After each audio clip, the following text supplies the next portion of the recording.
नमस्कार साथियों, मैं विशाल शर्मा आप सभी का स्वागत करता हूं आपके YouTube चैनल मधुसूदन क्लासेस पर। आज हम बीएनएस का नेक्स्ट टॉपिक या प्रीवियस ईयर टॉपिक जो हम पढ़ते जा रहे थे, जिसे हम जनरली साधारण अपवाद के नाम से जानते हैं, उसी में हम आगे बढ़ेंगे। और साधारण अपवाद में जो आज का हमारा टॉपिक होगा वो हम दो पार्ट में डिवीजन उसको करेंगे। एक तो सहमति से किया गया कोई अपराध और एक सद्भाव पूर्वक किया गया कोई अपराध। सद्भाव पूर्वक किया गया कोई अपराध या कोई बात। तो सहमति क्या है, सबसे पहले हम इसको समझते हैं। अगर आप समझे कि कोई बंदा क्रिकेट के मैच खेल रहा है और मैच के दौरान उन दोनों के बीच में ये डीम्ड रूप से ये छिपी हुई सहमति है कि भैया अगर तुम्हें चोट लग गई तो मैं इसके लिए जिम्मेदार नहीं होऊंगा। अब सपोज कीजिए एक बॉलर एक गेंद फेंकता है और गेंद फेंकने के दौरान जो बैट्समैन है आकर के उसके हेड में बॉल लगती है, उसके कारण बैट्समैन को या तो क्षति होती है या उसकी डेथ हो जाती है। तो प्रश्न ये है कि क्या उस गेंदबाज को लायबल ठहराया जाए या ना ठहराया जाए। तो इस चीज के बारे में हम पढ़ेंगे। दूसरा हम पढ़ेंगे, अगर कोई डॉक्टर है, उदाहरण के लिए आप अपना ऑपरेशन कराने डॉक्टर साहब के पास गए और डॉक्टर साहब अपनी पूरी कोशिश करने के बाद अपना 100% देने के बाद ऑपरेशन के बाद क्या करते हैं, पीड़ित की या जो मरीज है उसकी डेथ हो जाती है या उसके साथ कोई उसको कोई इंजरी हो जाती है। तो प्रश्न ये होगा कि क्या डॉक्टर साहब को इसके लिए लायबल ठहराया जाएगा या ना ठहराया जाए। तो सहमति से ही यहाँ पर क्या मतलब है, सहमति को हम पढ़ने का प्रयास करेंगे और सहमति से किए गए ऑफेंसेस के बारे में पढ़ने का प्रयास करेंगे। चलिए, तो सबसे पहले हम समझते हैं कि आखिर सम्मति, या जिसे हम दूसरे नाम से सहमति के नाम से भी जानते हैं या जिसे हम कंसेंट के नाम से भी जानते हैं, कि आखिर कंसेंट का मतलब क्या है। तो सबसे पहला पॉइंट तो आपको याद रखना है, कंसेंट से रिलेटेड जो पॉइंट हमें याद रखना है वो 28 में है। धारा 28 में आपका बीएनएस के कंसेंट शब्द को डिफाइन किया गया है। तो कंसेंट आपका दो प्रकार से होनी चाहिए। पहली बात तो सम्मति आपकी कैसी होनी चाहिए, स्वतंत्र होनी चाहिए। और स्वतंत्र सहमति कब होगी, जब वो ना तो भय में दी हो और ना भ्रम के अधीन दी गई हो। उदाहरण के लिए मैं एक व्यक्ति के बच्चे के सिर पर तमंचा रखता हूं और उससे कहता हूं चल भाई आज हम और तू क्रिकेट खेलेंगे और अगर तेरे चोट लग गई तो इसके लिए मैं जिम्मेदार नहीं होऊंगा, और मैं बाद में इतना तेजी से गेंद हिट करता हूं कि उस व्यक्ति की डेथ हो जाती है सिर पर बॉल लगने से। तो क्या यहां उस व्यक्ति की जो कंसेंट थी वो फ्री थी, क्या स्वतंत्र थी?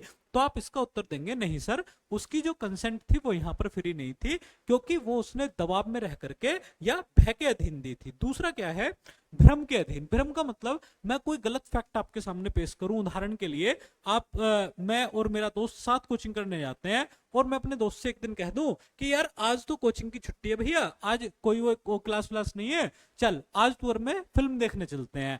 अब इस कारण दूसरे बंदे ने अपनी क्या छोड़ दी दोस्तों, क्लास छोड़ दिया, कोचिंग छोड़ दिया, कॉलेज छोड़ दिया।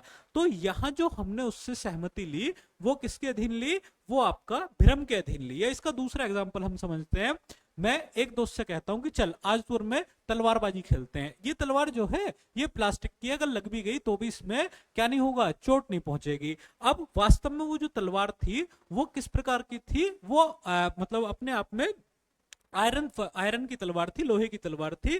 तो यहां जो हमने कंसेंट ली दूसरे व्यक्ति की, ये भ्रम के अधीन ली। तो सहमति से रिलेटेड आपको दो चीजें याद रखनी है। सबसे पहला तो सहमति का जो डिफाइन किया गया है वो धारा 28 में आपको बीएनएस में डिफाइन किया गया है। दूसरा, आपकी जो स्वतंत्र सहमति होनी चाहिए वो कैसी होनी चाहिए, स्वतंत्र होनी चाहिए, और सहमति भय और भ्रम के अधीन नहीं दी जानी चाहिए। चलिए, तो दो पार्ट में हम इसका डिवीजन करते हैं। सबसे पहले हमें क्या प्रोटेक्शन है, जहां हम सहमति के साथ प्रोटेक्शन, सहमति के साथ यदि कोई कार्य कर रहे हैं तो वहां आपको ऑफेंस से छूट मिलेगी, और कुछ कंडीशन ऐसी होंगी जहां विदाउट कंसेंट भी आपको छूट मिलेगी। तो दो पार्ट में हम इसको देखने का प्रयास करेंगे। चलिए, तो सबसे पहले हम समझते हैं विद कंसेंट, यानी कि जब आपकी सहमति है तो सहमति के बावजूद भी आपको कानून ये प्रोटेक्शन दे रहा है कि भैया आपने सहमति के साथ क्रिकेट खेला, दूसरे बंदे के सिर में चोट लग गई तो नो ऑफेंस। तो सबसे पहले हम सेक्शन नंबर 25 पढ़ते हैं। ये स्पेशली कहीं नहीं लिखा हुआ कि भैया इसमें खिलाड़ियों को संरक्षण है, लेकिन डीम्ड रूप से आपसे पूछ लेगा, इनडायरेक्टली आपसे पूछ लेगा कि खिलाड़ियों को संरक्षण जो है वो बीएनएस के कौन से सेक्शन में दिया गया है, तो आप इसका आंसर देंगे सेक्शन 25। तो यहां सबसे पहले आप लोगों को एक तो एज याद रखनी है। जो दो व्यक्ति हैं, मान लिया उदाहरण आपका पूछा जाता है कि ए और बी तलवारबाजी खेलने के इंटेंशन से एक दूसरे के साथ तलवारबाजी खेलते हैं और यहां बी को कोई इंजरी पहुंचती है, तो ए ने कौन सा अपराध किया है।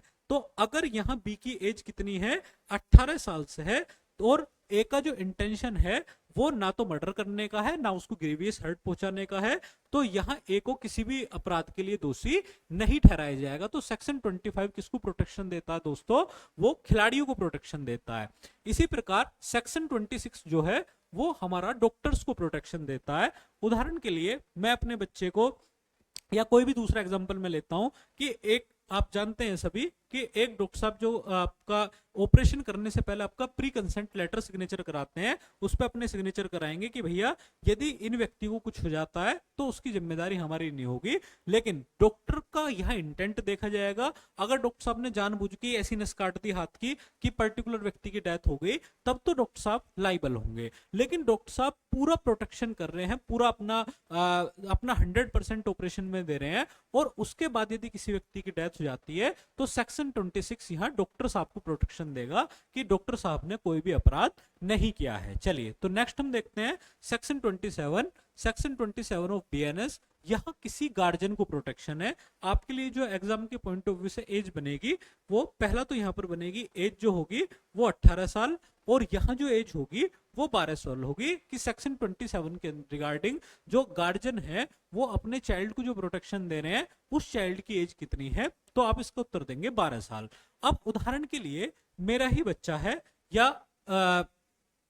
मेरा बच्चा है और उसको पथरी का दर्द उठता है, और पथरी का दर्द उठने के बाद मैं उसको डॉक्टर साहब के पास लेके जाता हूं और डॉक्टर साहब ये बोलते हैं कि भैया इसका ऑपरेशन होगा। अब यदि मैं बच्चे के फायदे के लिए ऑपरेशन कराता हूं और इस दौरान बच्चे को कोई इंजरी हो जाती है, तो ऐसा नहीं है कि बच्चे की मदर या बच्चे के मामा ये आकर के मेरे सिर पे चढ़ेंगे और कहेंगे कि भाई साहब आपने बहुत गलत किया, हमारे बच्चे को मरवा दिया, अरे बच्चा तो उसमें मेरा भी था ना।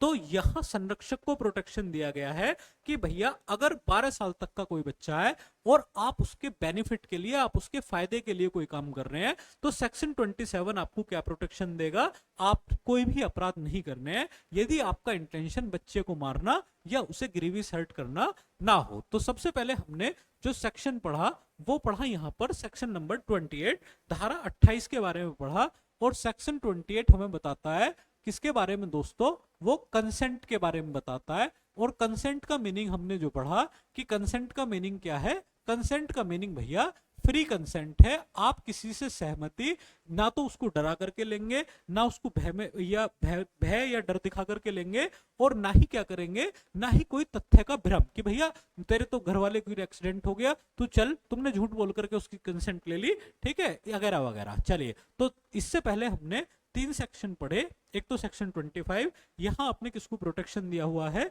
यहां आपने प्लेयर्स को प्रोटेक्शन दिया है, लेकिन प्लेयर्स को भी प्रोटेक्शन आप 18 साल तक के लोगों को प्रोटेक्शन देंगे। अगर मैं 18 साल से किसी कम आयु के बच्चे से कहूं चल भाई आज तलवारबाजी करते हैं, बड़ा मजा आएगा, ठीक है, और तो उसकी वहां पर कोई कंसेंट नहीं मानी जाएगी।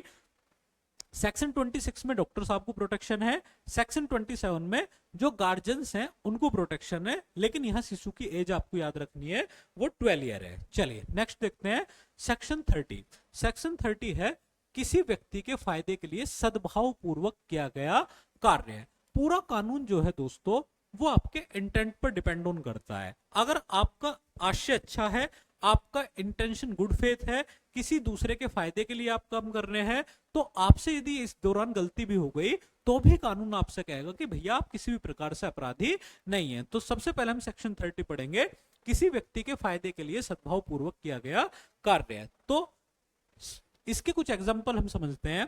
3 एग्जाम्पल आपको यहां पे समझने हैं। सबसे पहला मैंने आपको बताया कि भैया आपका जो इंटेंशन होना चाहिए वो दूसरे का फायदा होना चाहिए, आप दूसरे को क्षति करने के इंटेंट से कोई भी काम नहीं कर रहे हैं। तो सबसे पहले हम समझेंगे किसी फायदे के लिए सद्भाव पूर्वक किया गया कार्य। इसका एक एग्जाम्पल समझते हैं। यह जो है ये बिल्कुल डायरेक्ट हूबहू मैंने आपको एग्जांपल दिया है। आपका बीएनएस में इस सेक्शन में यही एग्जांपल लिखे हुए हैं जिन्हें हम इलस्ट्रेशंस के नाम से जानते हैं, यानी कि गवर्नमेंट ने जो बीएनएस लिखी हुई है उसी के ये एग्जांपल है। और यकीन मानिए दोस्तों, ये हूबहू प्रश्न आपसे पूछे जाते हैं, आप में से इसमें कोई भी नाम चेंज नहीं करेगा। यह अपने घोड़े से गिर गया और मूर्छित हो गया। क्या पास में कोई खड़ा होगा? एक शल्य चिकित्सक एक डॉक्टर का यह विचार है कि यह के कपाल पर यदि शल्य क्रिया आवश्यक है। अब क्या को लगता है कि भैया क्या एक डॉक्टर साहब है, उन्हें लगता है कि भैया ये जो मूर्छित हुआ व्यक्ति है, अगर मैंने इसके सिर का ऑपरेशन नहीं करा तो इसकी डेथ हो जाएगी। तो क्या दो चीजें हैं यहाँ पर, यह की मृत्यु कारित करने का आशय न रखते हुए, अब डॉक्टर साहब का विचार नहीं है कहीं से कहीं तक भी कि वो क्या करेंगे, वो इस मूर्छित व्यक्ति को मार देंगे। उनका इंटेंट जो है, उनका उद्देश्य क्या है कि भैया ये व्यक्ति ठीक हो जाए, इस व्यक्ति को होश हो जाए और फिर ये अपने घर चला जाए। किंतु सद्भाव पूर्वक, यही ये शब्द आपको देखना है, किंतु सद्भाव पूर्वक, और किसके फायदे के लिए? यह के फायदे के लिए, यह के स्वयं किसी निर्णय पर पहुंचने की शक्ति प्राप्त करने से पूर्व ही कपाल पर शल्य क्रिया करता है। यहां कहने कोई अपराध नहीं किया है। अब इस दौरान यदि यह को कोई समस्या भी हो जाती, उसकी डेथ भी हो जाती, लेकिन डॉक्टर साहब किस इंटेंट के साथ काम कर रहे हैं, सद्भाव पूर्वक काम कर रहे हैं, तो भी यहां पर डॉक्टर साहब ने कोई अपराध नहीं किया है। तो पहला एग्जाम्पल तो आप ये याद रखेंगे। दूसरा एग्जाम्पल आप समझते हैं, यह को एक बाघ उठा के ले जाता है, यह जानते हुए कि यह संभव है कि गोली लगने से यह मर जाए, किंतु यह का वध करने का आशय न रखते हुए और सद्भाव पूर्वक यह के फायदे के आशय से क्या उस बाघ पर गोली चलाता है। क्या की गोली से यह को मृत्यु कारक घाव हो जाता है, तो कहने कोई अपराध नहीं किया। अब इसको हम बहुत सरल भाषा में समझेंगे। उदाहरण के लिए, मैं यहां पर खड़ा हुआ हूं और मेरे सामने एक टाइगर एक बच्चे को ले जाता है, या किसी को भी ले जाता है, और उस बच्चे की गर्दन टाइगर ने अपने मुंह में दबाई हुई है। मेरे पास एक गन है और मुझे पता है कि यदि मैं गोली चलाऊंगा तो टाइगर को लग जाएगी और इससे क्या होगा, वो बच्चा बच जाएगा। मैंने पूरा सद्भाव पूर्वक, मेरा इंटेंट ही है, मेरा मोटिव भी है कि भैया मैं गोली मार दूं टाइगर को गोली लगेगी और वो उस बच्चे को छोड़ देगा। लेकिन इसका उल्टा काम हो जाता है, जैसे ही मैंने गोली चलाई वो टाइगर मूव कर रहा है, टाइगर की जगह किसको लग जाती है दोस्तों, उस बच्चे को लग जाती है, और बच्चे को या किसी भी व्यक्ति को एक घाव हो जाता है गोली के कारण। तो प्रश्न यह है कि क्या मुझे इसके लिए मुकदमा ठहराया जाए? टाइगर भाग गया, लेकिन जो गोली लगनी थी वो उस बच्चे को लग गई। तो यहां मैंने जो काम किया था किसी दूसरे व्यक्ति के फायदे के लिए किया था, तो यहां मुझे क्या नहीं है, इसके लिए दोषी नहीं ठहराया जाएगा। तो इसको हम समझते हैं, यह को एक बाघ उठाकर ले जाता है, बिल्कुल ठीक बात है, यह जानते हुए कि संभाव्य है कि गोली लगने से यह मर जाए। मुझे पता है कि मैं गोली चलाऊंगा तो भाई इतना निशाना किसी का भी पक्का नहीं हो सकता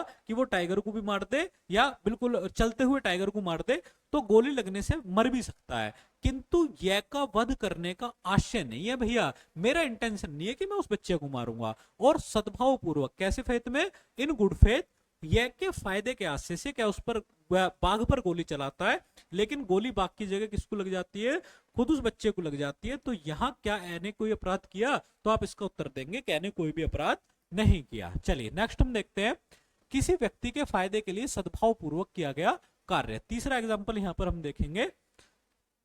एक एग्जाम्पल और समझिए, इस पर हम बाद में चर्चा करेंगे।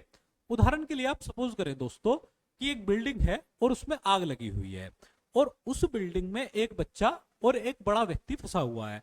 अब बड़े व्यक्ति ने विश्वास रखा कि भाई मैं नीचे नहीं जा सकता, दूसरी तीसरी मंजिल पर वो है, और उस मंजिल पर उसने उस बच्चे को ले लिया।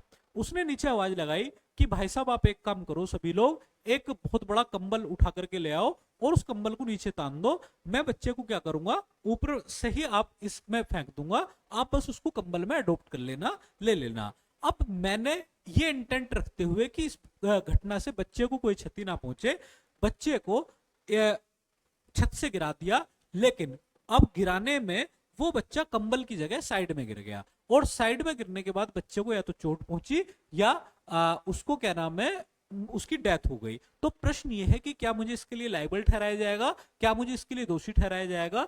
तो यहां आपको प्रोटेक्शन देता कानून कि भैया आपको इसके लिए कोई किसी भी प्रकार से लायबल नहीं ठहराया जाएगा। समझते हैं, एक शिशु या के साथ एक जलते हुए घर में है, घर के नीचे लोग एक कंबल तान लेते हैं, घर के नीचे लोगों ने कंबल तान लिए, क्या उस शिशु को यह जानते हुए कि भैया ऐसा पॉसिबल है कि गिरने से वह शिशु या तो मर जाएगा, किंतु उस शिशु को मार डालने का आशय न रखते हुए, अब मेरे पास दो ऑप्शन है, या तो मैं डायरेक्ट उस बच्चे को कंबल में गिरने का प्रयास करूं या मैं डायरेक्ट उसको इधर को फेंक दूं, और मुझे पता है कि नीचे गिर गया तो ये बच्चा मर जाएगा, लेकिन आशय क्या है कि बच्चे को मार डालने का आशय नहीं है। और सद्भाव पूर्वक यही शब्द आपको देखना है, उस शिशु के फायदे के आशय से छत पर से नीचे गिरा देता है, शिशु के फायदे के लिए छत पर से बच्चे को नीचे गिरा दिया। यहां यदि गिरने से वह शिशु मर भी जाता है, अब बाई चांस उस बच्चे की डेथ भी हो गई, तो भी क्या है दोस्तों, कहने कोई अपराध नहीं किया है। चलिए ये एग्जांपल 3 यहां कंप्लीट हुआ, ये सेक्शन भी कंप्लीट हुआ। नेक्स्ट हम देखते हैं सेक्शन 31, इन गुड फेथ दी गई संसूचना या सद्भाव पूर्वक दी गई सूचना। ये भी एक प्रकार से जनरली दोस्तों डॉक्टर्स को प्रोटेक्शन देती है, और किस प्रकार देती है भाई, डॉक्टर्स के पास आप सभी जानते हैं अलग अलग प्रकार के पेशेंट्स आते हैं, मरीज आते हैं। अब डॉक्टर की ड्यूटी है कि वो अपने मरीज को सही और जस्टिबल सलाह दे, ताकि भविष्य के लिए वो क्या कर सके, अपना बचाव करे। उदाहरण के लिए एक व्यक्ति आता है और उसको लास्ट स्टेज का कैंसर है या किसी भी स्टेज का कैंसर है, और उसको पता नहीं है कि भाई तुझे कैंसर है।